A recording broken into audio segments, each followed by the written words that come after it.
Could this be Tellurian's time to shine? Hey, a few years ago, Sharif Suki, he's the guy who practically invented the liquefied natural gas export business in the United States, created Tellurian to invest in natural gas transportation infrastructure.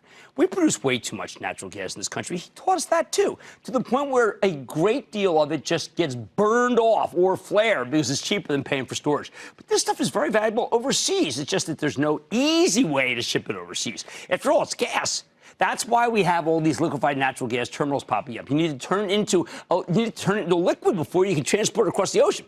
I've long been a believer in this business, maybe the second person after Sharif Suki himself. But for an article in the New York Times says Israel's energy dilemma: more natural gas than it can use or export. Part of the problem is time. It says just as Israel's prepared to produce and export large amounts of gas, the United States, Australia, Qatar, Russia are flooding the market with cheap gas.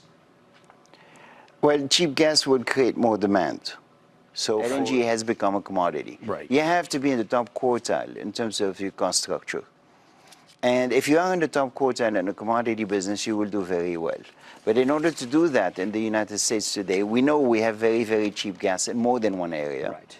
And what we need to do is build the pipeline infrastructure to bring the gas to the coastline, and then build the liquefaction to expose it to global prices. Even if it's a different scale. We're talking about something totally different. I don't even think that the Permian Basin producers have understood what it is that they're holding. I mean, because if they don't do something with the gas, they will not produce the oil. All these things that have happened, you have predicted. Mr. Sheffield did too. I'm glad you mentioned him. You two have been the most right of anyone on the show. Congratulations. Congratulations on this new company, which is doing incredibly well. And on that